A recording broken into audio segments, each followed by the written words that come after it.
আসসালামু আলাইকুম। বার্তা নির্যাসে সবাইকে স্বাগতম। মুহুর্মুহু বোমা ফেলার হুঙ্কার ট্রাম্পের, নতুন তাস দেখানোর হুঁশিয়ারি ইরানের।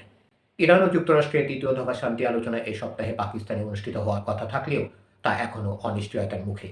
চলতি সপ্তাহের শুরুতে হরমুজ প্রণালীর কাছে ইরানের পতাকাবাহী একটি জাহাজ যুক্তরাষ্ট্র জব্দ করার পর তেহরানের কর্মকর্তারা আলোচনায় না যাওয়ার হুমকি দিয়েছেন।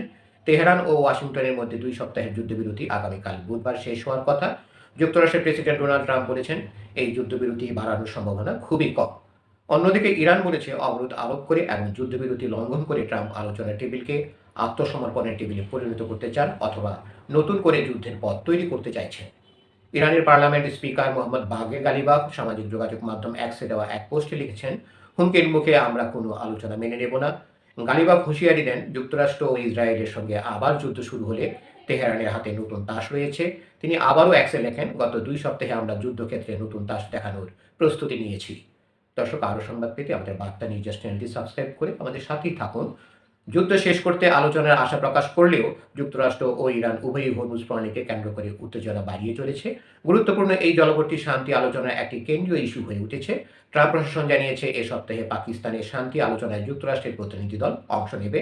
যুক্তরাষ্ট্রের প্রেসিডেন্ট ডোনাল্ড ট্রাম্প প্রথমে বলেন, ইসলামাবাদে আলোচনা মঙ্গলবার হবে, তবে তারিখ পিছিয়ে যেতে পারে। তবে আলোচনা নিয়ে অনিশ্চয়তার মধ্যে ট্রাম্প কঠোর সতর্কবার্তা দিয়েছেন। তিনি বলেছেন, ইরানের সঙ্গে 2 সপ্তাহের ভঙ্গ যুদ্ধবিরতি যদি কোনো অগ্রগতি ছাড়াই শেষ হয়ে যায়, তাহলে মুহুর্মুহু বোমা পড়তে শুরু করবে। পিবিএস নিউজকে দেওয়া এক সাক্ষাৎকারে চুক্তি ছাড়াই যুদ্ধবিরতি শেষ হলে কি হবে, এই প্রশ্নের জবাবে ট্রাম্প বলেন, তাহলে মুহুর্মুহু বোমা পড়তে শুরু করবে।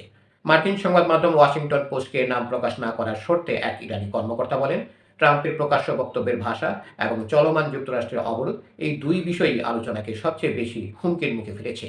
তিনি দাবি করেন, দুই পক্ষ মূলত একটি চুক্তির কাঠামো নিয়ে অনেকটাই একমত হয়েছিল, কিন্তু ট্রাম্পের প্রকাশ্য ম্যাক্সিমালিস্ট বা সবকিছুই আমার চাই ধরনের অবস্থান কূটনৈতিক অগ্রগতিকে ভেস্তে দিতে পারে।